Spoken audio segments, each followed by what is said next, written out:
Gran Turismo is one of PlayStation's longest running series since 1997. Its debut is the best-selling game on the original PlayStation with almost 11 million copies sold.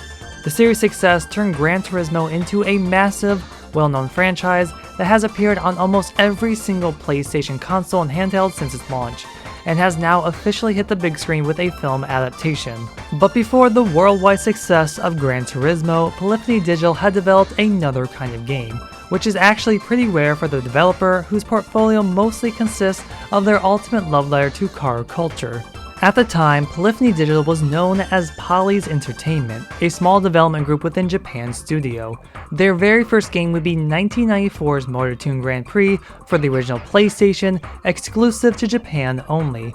The game was directed by Kazunori Yamauchi, a name fans of Gran Turismo should be familiar with as he is widely associated with directing that series. If it weren't for Motor Toon Grand Prix, we wouldn't have had Gran Turismo.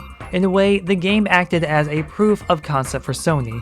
Yamauchi always wanted to make Gran Turismo, and when he was introduced to the 3D graphical capabilities that the original PlayStation could provide, he knew he could finally make his longtime dream a reality, a realistic driving simulator. But there was a catch. Sony wasn't interested in this concept, they couldn't understand, couldn't be convinced, and it was a vastly radical concept for the time. So he pitched 100 various game ideas in different genres and landed on Motor Toon Grand Prix, an easier concept to understand, which would get the green light and the budget needed from Sony. Meanwhile, in the background, Yamauchi and his team would begin the development of Gran Turismo. Motor Toon Grand Prix was a hit, so a sequel, Motor Toon Grand Prix 2, was released in 1996 in Japan, though they also received it renamed as Motor Toon Grand Prix USA Edition. If you lived in PAL regions, it's known as Motor Toon Grand Prix 2, despite never receiving the original, and in North America, we know it simply as Motor Toon Grand Prix. So the sequel has some of the oddest and most confusing naming depending on where you live. Yamauchi was able to build up trust with Sony's executives based on Motor Toon Grand Prix success, and with trust comes freedom. Thus, when he was finally able to present the Gran Turismo project to them, Gran Turismo was in the clear for development, and over 25 years later, the rest is history. Just the fact that a cartoony game like Motor Toon Grand Prix was the foundation to the realism of Gran Turismo is what's most interesting. While I can't speak much on the original Motor Toon Grand Prix, I can for its sequel, which often seems to be forgotten in PlayStation's grand library, but does have its following. Everything about this game feels like it's inspired by classic cartoons, from the character designs to each level, and especially the vehicles. Everyone stands out, everyone has their own look to them, and their specific vehicles match their personality. Even when you lose and get a game over screen, it's like this Looney Tunes sequence and an anvil comes down to crush the character. With such a great looking cast of characters, it would have been nice to know more about them in some kind of way, like a bio. I was expecting to finish the championship race mode where some kind of story cutscene would unlock for each character, kind of like an arcade fighter or Twisted Metal, where you play through each character to get an ending that's all about them. But this doesn't happen. Instead, you just get a podium finish cutscene and that's about it. It's a real missed opportunity to expand on what could be some kind of lore in the game. It isn't too uncommon for kart racers to lack a story. Many do even to this day. But with how creative the world and the characters are in Motor Toon Grand Prix, why not give us something to invest in? Even if it's a bare bones, crazy, wacky story, I want to know it.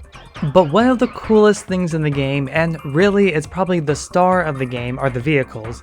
They have these cool, exaggerated, cartoony animations which can be turned off, but really, why would you want to turn it off? Having it on makes the game what it is, though the option is nice. It's interesting that the console generations that followed never seemed to have this over-the-top kind of animation in kart racers, despite the power and capability to do even better.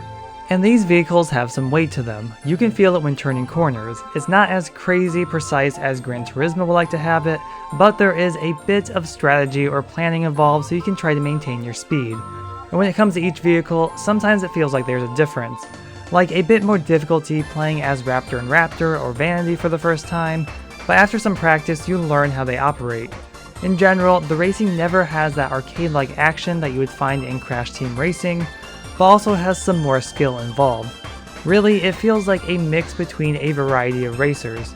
When it comes to the tracks, each is full of bright colors and chock full of personality. None pose much of a challenge but are very enjoyable to drive through. Though the game being a sequel, some tracks are named as such like Toon Island 2 or Gulliver House 2, which is bound to cause some kind of confusion. One of my favorites is Gulliver House 2. The track takes you through various sections of the house, each themed differently from the last. From that very first race, it's so unexpected to know what you'll come across next as you race through each room. Every track has coins that you can run over. You need coins to essentially purchase power-ups that you can get anytime as long as you have the coin to spend. The more you collect, the more opportunity you have to overtake your opponents. On easier difficulties, these power-ups weren't really beneficial to use, and it's just as easy to finish the race not using them. It's a similar concept to Mario Kart, but never comes across as ripping it off as so many games following it has and keeps on doing.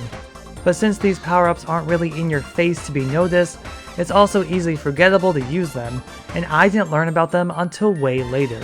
There are a number of different unlockable goodies that you can get, or you can use cheats to unlock everything, but really where's the fun in that? There are the basics like additional tracks and extra characters, but it's the 3 extra game modes that are worth talking about, and honestly, kind of feel like this hidden highlight of the game. The first is Tank Combat. This takes some of the characters' cars, turns them into tanks, and puts you into a first-person perspective in a decently sized arena where the goal is to defeat your opponent to move on. It's not a particularly difficult game to play, but it does have its challenge with its controls, having to avoid incoming missiles and blowing up propane tanks that will take away one of your lives if you're nearby. It's a fun minigame, but definitely not as enjoyable as the next one. Whereas Tank Combat at least features the characters in some kind of capacity, Submarine X ultimately has nothing to do with Motor Toon Grand Prix. Basically, it's a game of Battleship. You and your opponent set up your ships on the grid, and then take turns trying to locate where the ships are. It's really fun, each round is quick, and it's a mode that can be played for a long while without getting bored. It honestly makes me wonder if these 2 game modes were from some of the ideas Yamauchi pitched before landing on Motor Toon Grand Prix, or if these were just little fun side projects the developers had and they just decided to bundle them in. But this has to be the most interesting unlockable there is. We already know Motor Toon Grand Prix was pretty much the foundation to Gran Turismo, and it's with Motor Toon GPR where we really see it. It's like a sneak peek of what's to come. Gone is the wackiness of Motor Toon and in with the sleek presentation that we know of Gran Turismo. The Toon Island racetrack removes its quirkiness to be more simplified and realistic.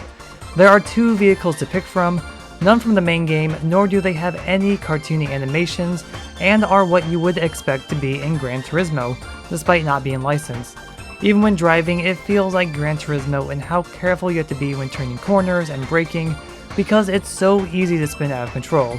There isn't much to the mode, just a time trial, free roam, and the 1 track, but it's still so interesting that all of this was included. Really, with all of these unlockables, Motor Toon Grand Prix is one giant mashup of various games in one package. There is fun to be had in the game, but without the attempt to unlock these goodies, it feels lacking in content. There's only so much to do, only so many characters you can play as, before it starts to get boring. While I think any kind of driving game becomes repetitive, with Motor Toon Grand Prix, after playing through Championship Mode once, it felt like I saw everything the game has to offer, despite the complete opposite. Motor Toon Grand Prix walked so Gran Turismo could run into its success. It's such a radical difference from Gran Turismo, which has its sleek design, toned down colors, and more professional presentation. Looking back today, it's like Motor Toon Grand Prix was this weird acid trip. The colors, the characters, the exaggerated animations, the odd and interesting tracks, the main menu with its bright colors and spinning rows of items. This is a game that wants to make itself known. Motor Toon Grand Prix may be a blip in Polyphony Digital's larger portfolio, but it'll always be interesting how this game made way for Gran Turismo and how a number of its features were reintroduced and expanded upon later on. It's such an important game to remember, and hopefully gets more recognition as time goes on. Let me know your thoughts on Motor Toon Grand Prix in the comments below. Have you ever played it, and would you like to see Polyphony Digital return to something surprising and different like this again? Please be sure to like and subscribe for future content. Thank you so much for watching, and I'll see you in the next video.